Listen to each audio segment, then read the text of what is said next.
ಕಾದಂಬರಿಕಾರರಲ್ಲಿ ಬಹುಶಃ ಕುವೆಂಪು ನಂತರ ಇನ್ನೊಂದು ಹೆಸರೇಳಯ್ಯ ಅಂತಂದರೆ ನಾನು ಹೇಳ್ಬೋದಾದರೂ ರಾವ್ ಬಹದ್ದೂರ್. ಆ ನೆಲದ ಭಾಷೆ, ಆ ಜಿಲ್ಲೆ ಪಲ್ಲೆ ಅಲ್ಲ, ಆ ನೆಲದ ಭಾಷೆಯ ಸೊಗಡಿದೆಯಲ್ಲ, ಇವತ್ತವರೆಗೂ ಯಾವ ಶೂದ್ರನೂ ದಲಿತನೂ ಬರೀಲಿಕ್ಕಾಗಿಲ್ಲ.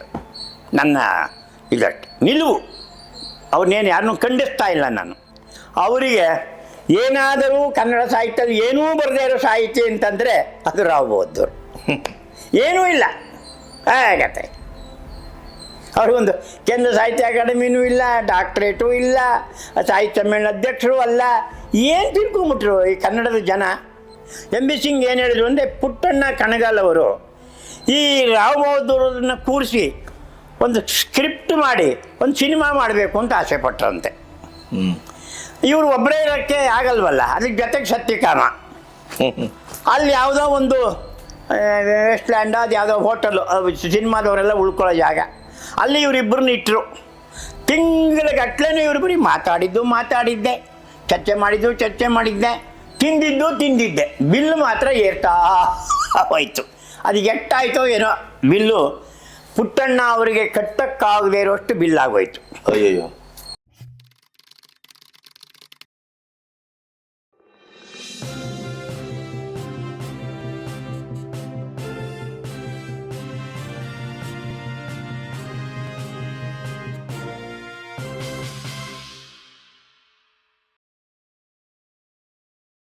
ಈಗ ರಾವ್ ಬಹದ್ದೂರ್ ಕುಲಕರ್ಣಿಯವರವರು ಏನು ಹೆಸರು, ಕಾವ್ಯನಾಮ ಥರ ಅವ್ರ ಮನೆ ಹೆಸರಲ್ಲೂ ರಾವ್ ಬಹದ್ದೂರ. ಅವರು ನನಗೆ ಎಲ್ಲಿ ಹೇಗೆ ಕಂಡ್ರೋ, ಹೇಗೆ ಸಿಕ್ಕಿದ್ರು ಅಥವಾ ನನ್ನನ್ನೇ ಅವ್ರು ಹುಡ್ಕೊಂಬಂದರು. ನಾನು ಬೆಂಗಳೂರಿಗೆ ಬರೋರು, ನಾನೇನು ಅವರ ಇದಕ್ಕೆ ಹೋದವನಲ್ಲ. ಬಿಜಾಪುರದ ಅವರು ಸ್ವಂತ ಜಿಲ್ಲೆ ವಿಜಾಪುರ, ಇವತ್ತು ಆವಾಗ ವಿಜಾಪುರ ಜಿಲ್ಲೆಯವರವರು. ಯಾರಿಂದ ಅವರು ನನಗೆ ಕಣ್ಣಿಗೆ ಬಿದ್ದರು ಅಂತ ನನಗೆ ಇನ್ನೂ ತೆಗೆದು ಹೇಳೋಕ್ಕೆ ಮನಸ್ಸಿಂದ ಆಗ್ತಾಯಿಲ್ಲ. ಆದರೆ ನಾವು ಅವ್ರು ಬೆಂಗಳೂರಿಗೆ ಬಂದರೆ ಯಾರು ಟೋಪಿ ಹಾಕ್ಕೊಂಡು ಒಂದು ಕಚ್ಚೆ, ಮಂಡಿವರೆಗೂ ಕಚ್ಚೆ, ಒಂದು ಜುಬ್ಬ, ಉದ್ದವಾದ ಜುಬ್ಬ, ಜೋಬಿರುವಂಥ ಜುಬ್ಬ ಹಾಕ್ಕೊಂಡು ಹೋಗಿ ನೋಡ್ತಾ ಇದ್ದಾರೆ. ಇವರು ರಾವ್ ಬಹದ್ದೂರ್ ಅನ್ನೋ ಹಾಗೆ. ಅಷ್ಟು ಸಾಮಾನ್ಯವಾದ ವ್ಯಕ್ತಿ. ಬಸ್ಸು ಓದ್ತಾ ಇರಲ್ಲ, ಬೀದಿನಲ್ಲೇ ನಡ್ಕೊಂಡು ಓಡಾಡೋ. ಅವ್ರ ಮಗ ಅವರು ಬ್ಯಾಂಕಲ್ಲಿದ್ದರು, ರಾಜಾಜಿನಗರ ನವರಂಗ ಹಿಂಭಾಗದಲ್ಲಿ ಆ ಮಗ ಅವರು ಮಾಡಿದ್ರು. ಇವರು ಅಲ್ಲಿಗೆ ಬರೋರು, ಅಲ್ಲಿರೋರು. ಯಾವಾಗಲೂ ಒಂದು ಸಲ ಅವ್ರ ಹಿಂದೆಗಡೆನೆ ಸತ್ಯಕಾಮ ಅವ್ರನ್ನ ಕರ್ಕೊಂಬಂದಿದ್ರು. ರಾವ್ ಬಹದ್ದೂರ್ ಹಿಂಭಾಗದ ಸತ್ಯಕಾಮ ಇದ್ರು ಅಂದರೆ ರಾವ್ ಬಹದ್ದೂರ್ ಏನು ಅನ್ನೋದು ಅರ್ಥ ಮಾಡ್ಕೊಳ್ಳಿ ದಯವಿಟ್ಟು. ಅವ್ರು ಬಾಲ ಬಿಚ್ಚದೆ ಇದ್ದಂಗೆ ಮಾಡಿದ್ರಿ ಅವರು. ಮಹಾ ಹರಟೆ ಮಲ್ಲ. ಮಾತಿಗೆ ನಿಂತರೆ ರಾವ್ ಬಹದ್ದೂರು ನನಗೆ ಆ ಉತ್ತರ ಕರ್ನಾಟಕದ ಎಲ್ಲ ಸಾಹಿತಿಗಳ ಬಗ್ಗೆಯೂ ಅವ್ರು ಹೇಳಿದವರು ರಾವ್ ಬಹದ್ದೂರೇ. ಮಾತಾಡೋವು ಏನೇನೋ ಅವ್ರಿಗೆ ಯಾವುದೋ ಇದಿರಲಿಲ್ಲ. ತುಂಬ ಭಾವುಕರು. ಅವರೇ ಹೇಳಿದರು ನನಗೊಂದ್ಸಲ, ನೀವು ಸರ್ ಯಾವ್ದಾರು ಪುಸ್ತಕ ಓದಿದ್ರೆ ಮಾಡಿ. ಏನಯ್ಯ ಓದೋದು, ಆ ಕುಮಾರವ್ಯಾಸನ ಮಹಾಭಾರತ ಒಂದು ಬಿಟ್ಟರೆ ನನಗಿನ್ಯಾವುದೂ ಇಷ್ಟ ಇಲ್ಲ ಕಣಯ್ಯ ಅನ್ನೋರವರು. ಕುಮಾರವ್ಯಾಸ ಮಹಾಭಾರತವನ್ನು ಅವ್ರು ಎಷ್ಟು ಸಲ ಓದಿದ್ದಾರೋ. ಓದುವಾಗೆಲ್ಲ ಹೇಳೋರಂತೆ, ಅವ್ರ ಮನೆಯಲ್ಲಿ ಹೇಳೋರು. ನಮ್ಮಪ್ಪ ಅವರು ಕುಮಾರವ್ಯಾಸನ ಭಾರತ ಓದಿದ್ರೆ ಅಳ್ತಾ ಇದ್ರು.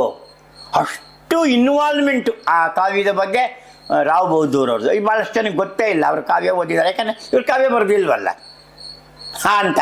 ಕಾದಂಬರಿಕಾರರಲ್ಲಿ ಬಹುಶಃ ಕುವೆಂಪು ನಂತರ ಇನ್ನೊಂದು ಹೆಸರೇಳಯ್ಯ ಅಂತಂದರೆ ನಾನು ಹೇಳ್ಬೋದಾದರೂ ರಾವ್ ಬಹದ್ದೂರ್. ಗ್ರಾಮಾಯಣ ಆ ನೆಲದ ಭಾಷೆ, ಆ ಜಿಲ್ಲೆ ಪಲ್ಲೆ ಅಲ್ಲ, ಆ ನೆಲದ ಭಾಷೆಯ ಸೊಗಡಿದೆಯಲ್ಲ, ಇವತ್ತವರೆಗೂ ಯಾವ ಶೂದ್ರನೂ ದಲಿತನೂ ಬರೀಲಿಕ್ಕಾಗಿಲ್ಲ.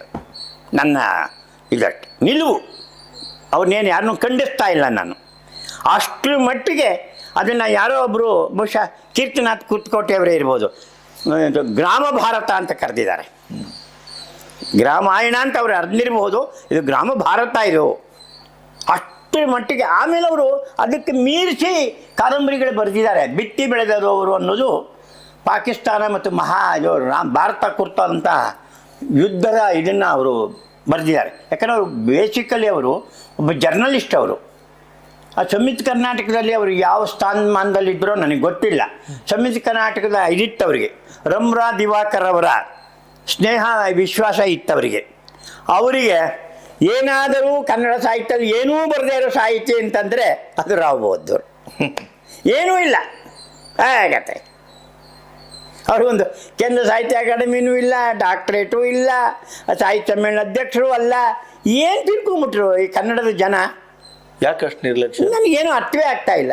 ಅವ್ರೇನು ಜಾತಿವಾದಿ ಅಲ್ಲ, ಅಥವಾ ಯಾವುದಾದ್ರು ಹೋರಾಟಗಳಲ್ಲಿ ನಿಂತು ನನ್ನ ಉತ್ತರ ಕರ್ನಾಟಕವನ್ನು ಬೇರೆ ಮಾಡಿ ಅಂತ ಯಾವತ್ತೂ ಬೀದಿಗೆ ಬಂದವರಲ್ಲ. ಸರಳಾತಿ ಸರಳ, ನಕ್ಕು ಬಿಟ್ಟವರು. ಅವ್ರು ಹಾಸ್ಯ ಬರಹಗಾರರಲ್ಲ. ಆದರೆ ಕಾದಂಬರಿನಲ್ಲಿ ಅವ್ರನ್ನ ಮೀರಿಸೋದು ಬಹಳ ಕಷ್ಟ ಅಂತ ನನ್ನ ಭಾವನೆ. ಅಷ್ಟು ಅದ್ಭುತವಾದ ಕಾದಂಬರಿಯನ್ನು ಕನ್ನಡಕ್ಕೆ ಕೊಟ್ಟಿದ್ದಾರೆ. ಅದು ಇಂಗ್ಲೀಷ್ಗೂ ಅನುವಾದ ಆಗಿದೆ. ಇದು ಆ ಜನ ಯಾವಾಗ ಇದನ್ನು ಆಯಿತು, ಅದು ಯಾವಾಗ ಓದಿದ್ರು ಯಾರು ಗೊತ್ತಿಲ್ಲ. ಅವರು ಭಾಳಷ್ಟು ಕೃತಿಗಳು ಬರೆದಿದ್ದಾರೆ. ಅದು ಅವ್ರದ್ದೇ ಆದ ಒಂದು ಕಾಮೆಂಟ್ಸ್ ಏನಿತ್ತು ಅಂದರೆ, ಒಂದು ಪ್ರಕಾಶನದವರು, ಮೈಸೂರಿನ ಒಂದು ಪ್ರಕಾಶನದವ್ರಿಗೆ ಕೊಟ್ಟರಂತೆ. ಅವ್ರು ಏನು ಮಾಡಿದರು, ಲೈಬ್ರರಿಗೆ ಬೇಕಾದಷ್ಟು ಪುಸ್ತಕವನ್ನೇ ಮುದ್ರಿಸಿ ಮಾರಾಟನೇ ಮಾಡಲಿಲ್ವಂತೆ ಅವರು. ಅದು ಅವ್ರು ಹೇಳ್ತಾಯಿದ್ರು. ನನಗೂ ದುಡ್ಡು ಕೊಟ್ಟಿದ್ದಾರಯ್ಯ. ಏನು ಮಾಡೋದು, ಅವರು ಲೈಬ್ರರಿಗೆ ಹಾಕ್ಬಿಟ್ಟಿದ್ದಾರೆ, ಜನಕ್ಕೆ ತಲುಪಲಿಲ್ಲ. ಆ ತಲುಪುವ ಕೆಲಸ ಮಾಡಿದವರು ರಾವ್ ಬಹದ್ದೂರಿಗೆ GB ಜೋಶಿಯವರು. ಗ್ರಾಮಾಯಣ ಇವತ್ತು ನಾವು ಯಾಕೆ ಅಷ್ಟೊಂದು ಕೊಂಡಾಡ್ತಾ ಇದ್ದೀವಿ ಅಂತಂದರೆ, ಅದರಲ್ಲಿ GB ಜೋಶಿಯವರ ಮತ್ತು ಅದಕ್ಕೆ ಮುನ್ನುಡಿ ಬರೆದ ಕೀರ್ತಿನಾಥ ಕೋಟಿಯವರ ಇದು ಪಾಲುಗಾರಿಕೆ ಇದೆ. ಅವರಿಬ್ಬರು ಇಲ್ಲದೆ ಇದ್ದಿದ್ರೆ ನಮಗೆ ಅಷ್ಟು ತಲುಪ್ತಾ ಇರಲಿಲ್ಲ ಅಂತ ನಾನು ಅನ್ಕೋತೀನಿ. ಭಾಳ ಅವರು ಸಂಯುಕ್ತ ಕರ್ನಾಟಕದ ಬಗ್ಗೆ ಬಹಳ ಇದಿತ್ತು. ಕರ್ಮವೀರ ಸಂಯುಕ್ತ ಕರ್ನಾಟಕದ ಬಗ್ಗೆ ಬಹಳ ಅಟ್ಯಾಚ್ಮೆಂಟ್ ಇತ್ತು ರಾವ್ ಬಹದ್ದೂರಿಗೆ. ಅದು ಯಾವ ಥರ ಅಂತ ಏನು ಅಂತ ನಂಗೆ ಗೊತ್ತಿಲ್ಲ. ಏನೇ ಇರಲಿ, ಅದ್ರ ಬಗ್ಗೆ ಬರೆದಿದ್ದಾರೆ, ಬರವಣಿಗೆ ಮಾಡಿದ್ದಾರೆ, ಇನ್ನೊಂದು ಮಾಡಿದ್ದಾರೆ. ಒಂದು ಹಾಸ್ಯದ ಸನ್ನಿವೇಶ ಏನು ಅಂತಂದರೆ, ಅವ್ರು ಹೇಳಿದ್ರೆ ಅಥವಾ ನನಗೆ MB ಸಿಂಗ್ ಹೇಳಿದ್ರೆ ಗೊತ್ತಾಗ, ಸುಧಾದ ಸಂಪಾದಕರು MB ಸಿಂಗು, ಅದು ನಿಮಗೂ ಗೊತ್ತಿರುತ್ತೆ, ನೀವು ತರಂಗದಲ್ಲಿ ಇದ್ದವರು. MB ಸಿಂಗ್ ಏನು ಹೇಳಿದ್ರು ಅಂದರೆ, ಪುಟ್ಟಣ್ಣ ಕಣಗಾಲ್ ಅವರು ಈ ರಾವ್ ಬಹದ್ದೂರನ್ನ ಕೂರಿಸಿ ಒಂದು ಸ್ಕ್ರಿಪ್ಟ್ ಮಾಡಿ ಒಂದು ಸಿನಿಮಾ ಮಾಡಬೇಕು ಅಂತ ಆಸೆ ಪಟ್ಟರಂತೆ. ಇವರು ಒಬ್ಬರೇ ಇರೋಕ್ಕೆ ಆಗಲ್ವಲ್ಲ, ಅದಕ್ಕೆ ಜೊತೆಗೆ ಸತ್ಯಕಾಮ. ಅಲ್ಲಿ ಯಾವುದೋ ಒಂದು ವೆಸ್ಟ್ಲ್ಯಾಂಡ್, ಅದು ಯಾವುದೋ ಹೋಟೆಲು, ಸಿನಿಮಾದವರೆಲ್ಲ ಉಳ್ಕೊಳ್ಳೋ ಜಾಗ, ಅಲ್ಲಿ ಇವರಿಬ್ಬರನ್ನ ಇಟ್ಟರು. ತಿಂಗಳಗಟ್ಲೆನೂ ಇವರು ಬರೀ ಮಾತಾಡಿದ್ದೆ, ಚರ್ಚೆ ಮಾಡಿದ್ದೆ, ತಿಂದಿದ್ದೆ. ಬಿಲ್ಲು ಮಾತ್ರ ಏರ್ತಾ ಹೋಯ್ತು. ಅದು ಎಷ್ಟಾಯಿತೋ ಏನೋ ಬಿಲ್ಲು, ಪುಟ್ಟಣ್ಣ ಅವರಿಗೆ ಕಟ್ಟಕ್ಕಾಗದೇ ಇರೋಷ್ಟು ಬಿಲ್ಲಾಗೋಯ್ತು. ಅಯ್ಯಯ್ಯೋ. ಅವರು ಬಂದು ಕೇಳೋದು, ರಾವ್ ಬಹದ್ದೂರವರೇ, ನಿಮ್ಮ ಹೆಸರು ಕೀರ್ತಿ ಅಂಥದ್ದು, ನಿಮ್ಮದೊಂದು ಸಿನಿಮಾ ಮಾಡಿಸೋಣ, ನಿಮ್ದು ಏನಾದ್ರು ಮಾಡಿ ಅಂತಂದರೆ ಏನು ಮಾಡಿದ್ರು ಅವರು ಪೆನ್ನೇ ಹಿಡಿಲಿಲ್ಲ. ಹಠದಿಂದ ಅಲ್ಲ ಅಥವಾ ಬೇರೆ ಎಲ್ಲ ಒಂಥರ ಒಣ ಹರಟೆ ಹಾಳು ಮುಳ್ಳಿನಲ್ಲಿ ಅವರು ಮುಳುಗೋಗ್ಬಿಟ್ರು. ಅದು ಅವರು ಹೇಳಿದ ಪುಟ್ಟಣ್ಣವರು, ನಿಮ್ಮ ಬಿಲ್ ನಾನು ಕಟ್ಟೋಕ್ಕಾಗಲ್ಲ, ನೀವು ಹೆಂಗೆ ಕಟ್ಕೋತೀರೋ ಕಟ್ಕೊಳ್ಳಿ, ನೀವು ಬರೆಯೋದು ಬೇಡ, ನಾನು ಇಲ್ಲಿಗೆ ಬರೋದು ಇಲ್ಲ ಅಂತ ಬರೋದು ಬಿಟ್ಬಿಟ್ರಂತೆ ಕನಗಲ್ ಪುಟ್ಟಣ್ಣ ಅವರು. ಇವ್ರು ಏನು ಮಾಡಬೇಕು, ಬಿಲ್ ಕೊಡ್ದೇ ಹೋಗೋಕ್ಕಾಗುತ್ತಾ? ಬಿಡ್ತಾರ ಹೋಟ್ಲಲ್ಲಿ? ಅವ್ರಿಗೆ ಹೊಳಿತು ಒಂದು ಐಡಿಯಾ, ಇಬ್ಬರಿಗೂ ಮಹಾನುಭಾವರು, ಇಬ್ಬರು ತಿಂದು ಉಂಡದವರು. ಸಿಂಗ್ MB ಸಿಂಗ್ ಹತ್ರ ಬಂದರು, ಸುಧಾಕ್ಕೆ ಸಂಪಾದಕರು MB ಸಿಂಗ್. ಈ ಥರ ಆಗ್ಬಿಟ್ಟಿದೆ ಕಣಯ್ಯ ಸಾರ್, ಏನು ಸಾರ್ ಮಾಡೋದು, ಕಾದಂಬರಿಗೆ ಅಂತ ನಾವು ಈಗಲೇ ತುಂಬ ದುಡ್ಡು ಮಾಡೋಕ್ಕೆ ಕಷ್ಟ ಆಗ್ತದೆ. ಅದಕ್ಕೆ ಒಂದು ಕೆಲಸ ಮಾಡಿ, ಆ ಸ್ಕ್ರಿಪ್ಟ್ ಕೊಡಿ, ನೀವೊಂದು ಕಾದಂಬರಿ ಬರೆದು ಬೇಗ ಕೂತ್ಕೊಂಡು ಅಲ್ಲೇ, ನಾನು ಅದಕ್ಕೆ ಆ ಹೋಟ್ಲ್ ಬಿಲ್ಲಿಗೆ ಆಗುವಷ್ಟು ನಾನು ಒಂದು ಸ್ಪರ್ಧೆ ಅಂತ ಏರ್ಪಡಿಸ್ತೀನಿ. ಕಾದಂಬರಿ ಸ್ಪರ್ಧೆ ಆವಾಗ ಶುರುವಾಗಿದ್ದು. ಬಿಲ್ ಕೊಡೋದಕ್ಕೆ ಎಂಥ ಸಾಹಿತಿಗಳು ನಮ್ಮವರು, ಎಂಥ ಪತ್ರಕರ್ತರು ನಮ್ಮವರು. MB ಸಿಂಗು ಈ ಥರ ಎಷ್ಟು ಜನಕ್ಕೆ ಅನ್ನದಾನ ಮಾಡಿದ್ದಾರೋ ಗೊತ್ತಿಲ್ಲ, ಮಹಾನುಭಾವ. ಅವರೇನು ಎಂದೂ ಜನಪ್ರಿಯರಾದವರಲ್ಲ, ಹೇಳ್ಕೊಂಡವರಲ್ಲ. MB ಸಿಂಗು ಪ್ರಜಾವಾಣಿ ತಂಡದಲ್ಲಿ ಆ ಪ್ರಜಾವಾಣಿ ಸಂಪಾದಕರದೇ ಒಂದು ಧೋರಣೆ, ಧ್ಯೇಯ ಮೆರೆದ್ರು ಅವರೆಲ್ಲರೂ. MB ಸಿಂಗ್ ಎಂದೂ ಕೂಡ ಮೆರೆದವರಲ್ಲ. ಅವರ ಮೂಲಕ ನಮ್ಮ ರಾವ್ ಬಹದ್ದೂರು ಸಾಲ ಬಿಲ್ಲು ತೀರ್ತು. ಆಮೇಲೆ ಪುಟ್ಟಣ್ಣವ್ರಿಗೆ ಹೇಳಿದಂತೆ, ಅದು ನನಗೆ ತಿಳಿದಿರೋ ಜ್ಞಾಪಕ ಸರಿ ಇದ್ದರೆ ಗೌಡರ ಕೋಣ ಅಂತ ಕಾದಂಬರಿ.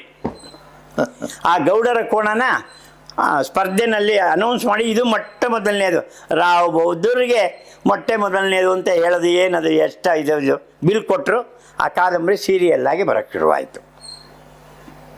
ಹೀಗೆ ಪತ್ರಿಕೋದ್ಯಮದವರು ಮತ್ತು ಸಾಹಿತ್ಯ ರಂಗದವ್ರನ್ನ ಯಾವ ಥರ ಯಾವ ಸಂದರ್ಭದಲ್ಲಿ ಕೈ ಹಿಡಿದು ಕಾಪಾಡಿದ್ದಾರೆ. ಈಗ ಹೇಳಿದ್ರೆ ಈಗ ಅದು ಅಪಾರ್ಥ ಬರ್ಬೋದು, ಇಂಥವ್ರು ಉಂಟಾ, ಹೀಗೆ ಮಾಡೋದು ಉಂಟಾ, ಸ್ಪರ್ಧೆ ಕರೆದ್ಬಿಟ್ಟು ಮೊದಲೇ ಇದು ಮಾಡೋದು ಉಂಟಾ ಅಂದರೆ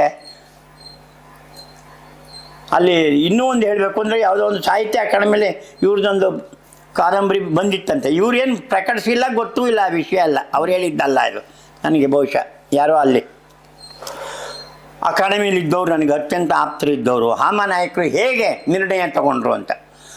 ಇವ್ರದ್ದು ಇನ್ನೊಬ್ರು ಯಾರೋ ನೆನಪಿಲ್ಲ, ಒಬ್ಬ ಬಂತಂತೆ. ಎರಡೂ ಕಾದಂಬರಿಗೂ ಸಮಾನವಾದ ಮಾರ್ಕ್ಸ್, ಅಂಕಗಳು ಬಂದ್ಬಿಟ್ಟಿದೆ. ಆಗ ಅವ್ರು ಹೇಳಿದಂತೆ, ನೋಡಿ ರಾವ್ ಬೌದ್ಧ ಹಿರಿಯರು, ವಯಸ್ಸಾದವರು, ಅವರು ತರುಣರು, ಇನ್ನೂ ಇದೆ, ಇನ್ನೂ ಬರೀಬೋದು, ಇನ್ನೂ ಮಾಡ್ಬೋದು. ಇವತ್ತಲ್ಲ ನಾಳೆ ಅವರಿಗೆ ಸಾಹಿತ್ಯ ಅಕಾಡೆಮಿ ಅವಾರ್ಡ್ ಬರೋದಕ್ಕೆ ಕೃತಿಗೆ ಅವಕಾಶ ಇದೆ. ಆದ್ದರಿಂದ ಅದನ್ನು ರಾವ್ ಬೌದ್ಧರಿಗೆ ಕೊಡೋಣ. ನಾಯಕರು ಮಾಡಿರೋ ಎಷ್ಟೋ ಒಳ್ಳೆಯ ಕೆಲಸದಲ್ಲಿ ಇದು ಒಂದು ಅನ್ನೋದಕ್ಕೆ ನಾನು ನೆನಪು ಮಾಡ್ಕೊಂಡು ಹೇಳ್ತಾ ಇದ್ದೀನಿ. ಬರೀ ಕೆಟ್ಟದ್ದೇ ಮಾಡಿದ್ದಾರೆ ಅಂತಲ್ಲ. ಹಾಗಾದ್ರೆ ರಾವ್ ಬೌದ್ಧರು ಯಾವತ್ತೂ ಹಾಮಾನಾಯಕರು ಬಂದು ನನ್ನ ಕಾದಂಬರಿಗೆ ಪ್ರೈಸ್ ಕೊಡಯ್ಯ, ದುಡ್ಡು ಕೊಡಯ್ಯ ಅಂತ ಕೇಳಿದವರಲ್ಲ. ಹಾಮಾನಾಯಕರ ಔಚಿತ್ಯ ಪ್ರಜ್ಞೆ ಹೇಗಿತ್ತು ಅನ್ನೋದಕ್ಕೆ ಇದೊಂದು ಉದಾಹರಣೆಯಾಗಿ ನಾನು ಹೇಳಲಿಕ್ಕೆ ಇಷ್ಟಪಡ್ತಾ ಇದ್ದೀನಿ. ಹಾಗಾಗಿ ರಾವ್ ಬೌದ್ಧರು ಜನಪ್ರಿಯರಲ್ಲ ಇರ್ಬೋದು, ಆದರೆ ಕನ್ನಡ ಪ್ರಿಯರು, ಕನ್ನಡಿಗರ ಪ್ರಿಯರವರು. ಕನ್ನಡವನ್ನು ಅಷ್ಟು ಅವರು ಅದು ಬಿಟ್ಟು ಇನ್ನೇನನ್ನೂ ಅವರು ಯೋಚಿಸ್ತವರಲ್ಲ. ಆಮೇಲೆ ಕನ್ನಡಿಗರಿಗೆ ಇಂಥದ್ದೊಂದು ಒಂದು ಮಹಾಕಾವ್ಯಕ್ಕೆ ಸಮನಾದಂಥ ಕೃತಿಯನ್ನು ಕೊಟ್ಟಂಥವರಲ್ಲಿ ಅವರು ಒಬ್ಬರಾದ್ದರಿಂದ ರಾವ್ ಬೌದ್ಧರನ್ನ ಕನ್ನಡ ಸಾಹಿತ್ಯ ಮರೆಯಲಿಕ್ಕೆ ಸಾಧ್ಯ ಇಲ್ಲ ಅಂತ ನನ್ನ ಅಭಿಪ್ರಾಯ. ಅಲ್ಲ, ಸತ್ಯ.